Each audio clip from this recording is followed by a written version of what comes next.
हेडलाईन्सचे प्रायोजक आहे NBC bearings, लांब पळण्यासाठी।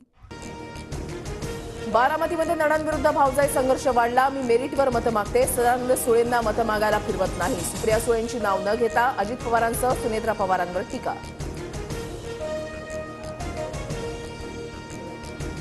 उद्यापर्यंत जागा वाटपाबाबत तपशील कळवा, वंचितच्या प्रदेशाध्यक्षा रेखा ठाकूर यांचं उद्धव ठाकरे, शरद पवार आणि मल्लिकार्जुन खरगेंना पत्र।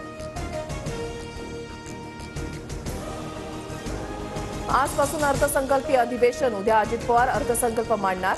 अंगणवाडी सेविकांच्या मुद्द्यावरून विजय वडेट्टीवार आक्रमक। आरक्षण द्या, फसवणूक नको, विधानभवनाच्या पायऱ्यांवर विरोधकांचं सरकार विरोधात आंदोलन, जोरदार घोषणाबाजी। मंत्रालय परिसरामध्ये पोलिसांचा मोठा बंदोबस्त, अर्थसंकल्पीय अधिवेशन आणि जरांगेंच्या इशाऱ्यानंतर सुरक्षेमध्ये वाढ। विकास कामांसाठी भाजप शिवसेनेसोबत जाण्याची भूमिका, दगा देणं, पाठीत खंजीर खुपसण्याचा हेतू नव्हता। सरकारसोबत जाण्याबाबत अजित पवारांनी पत्रातून भूमिका मांडली। दादा भुसेंनी नाशिक लोकसभेच्या जागेवरील भाजपचा दावा फेटाळला। नाशिकमधून शिवसेनाच लढणार, भाजपच्या दाव्यानंतर दादा भुसेंचं वक्तव्य।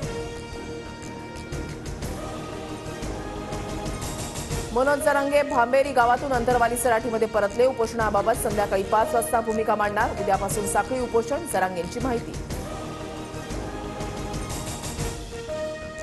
मला सागर बंगल्यावर बोलावलं पण दारं लावून घेतली, जरांगेंची फडणवीसांवर खोचक टीका, तर फडणवीसांना अडचणीत आणणार, सहनशीलतेचा अंत पाहू नका, जरांगेंचा इशारा। जरांगेंच्या 3 सहकाऱ्यांसह 209 मराठा आंदोलकांवर गुन्हा दाखल, जमावबंदी आदेशाचं उल्लंघन केल्याप्रकरणी कारवाई, तर पोलिसांनी ताब्यात घेतलेल्या आमच्या पोरांना सोडा, जरांगेंची मागणी।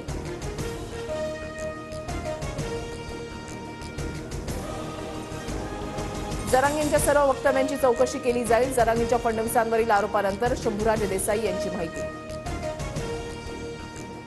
हेडलाईन्सचे प्रायोजक आहे एनबीसी बेरिंग्स, लांब पळण्यासाठी।